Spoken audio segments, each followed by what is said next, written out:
Welcome to Books for Kids. This afternoon we're reading Mr. Bump by Roger Hargreaves and Mr. Menbook.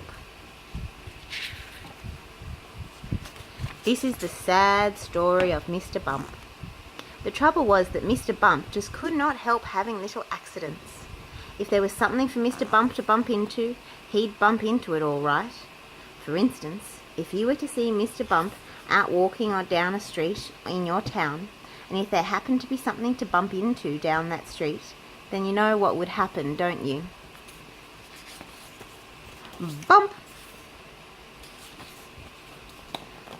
Mr. Bump was just the same at home.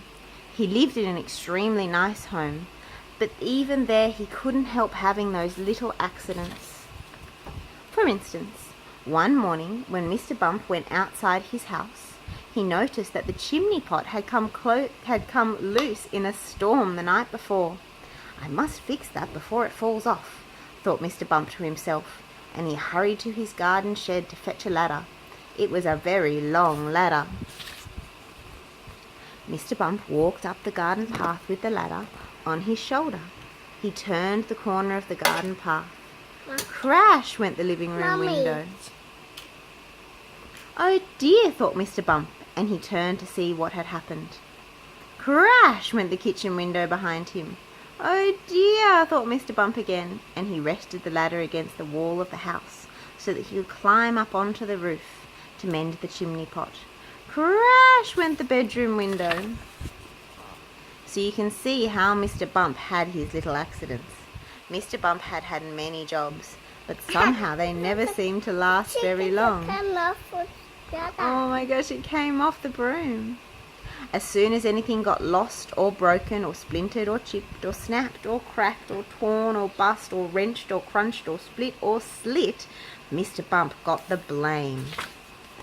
For instance, when Mr. Bump worked on a farm, he tripped over the farm dog and spilt the milk which he was carrying for the farmer's wife, and which the farm cat lapped up. For instance, when Mr. Bump was a postman, he got his hand stuck in a pillar box, and they had to fetch the fire brigade to come and set him free. For instance, when Mr. Bump was a bus conductor, he fell off the bus and couldn't catch it up again, and all the passengers travelled without having to pay.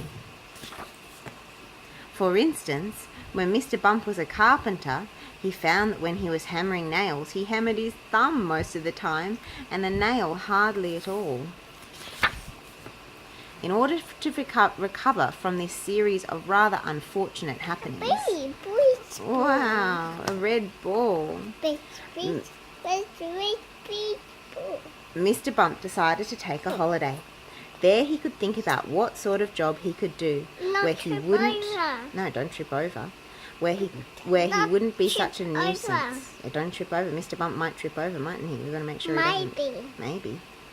There he could think about what sort of job he could do where he wouldn't be such a nuisance to everybody. So off he set to the station to catch a train to the seaside. While Mr. Bump...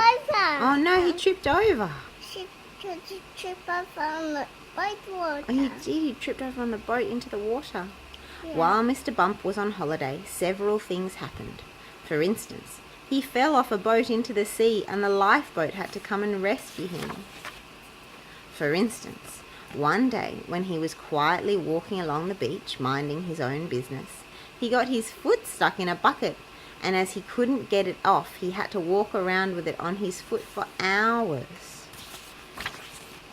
For instance, another time, he was walking along the beach when he walked straight into a large hole that somebody had dug, and he had to stay there all night because he couldn't climb out on his own. However, despite all these little accidents, Mr. Bump enjoyed his holiday, and while he was there he had a splendid idea about what sort of job he should do. It was quite the best idea Mr. Bump had ever had, an absolutely splendid idea. And now Mr. Bump works happily for Mr. Barley the farmer. Yeah, that's the sun. Mr. Barley has a rather large apple orchard on his farm, and that's where Mr. Bump works. Mr. Bump's job is picking apples, But he doesn't use a ladder to climb up the tree to pick the apples like other apple pickers. Oh no, Mr. Bump has a much better way of picking apples than that. He just walks about. And before long, Mr. Bump, being Mr. Bump, walks into a tree. Bump! And down falls an apple, and Mr. Bump catches it. This makes the job of apple picking much easier. That's funny. And Mr. Bump is very pleased about his new job, and Mr. Barley is very pleased about his new apple picker. So you see, the story of Mr. Bump isn't such a sad story after all, and if you ever bump yourself, you know what to do, don't you? Go and eat an apple picked by Mr. Bump, and then you won't feel your bump at all. You'll remember that the next time you have a bump, won't you? Good! If you liked this video, click subscribe below. Thank you. Not this. No.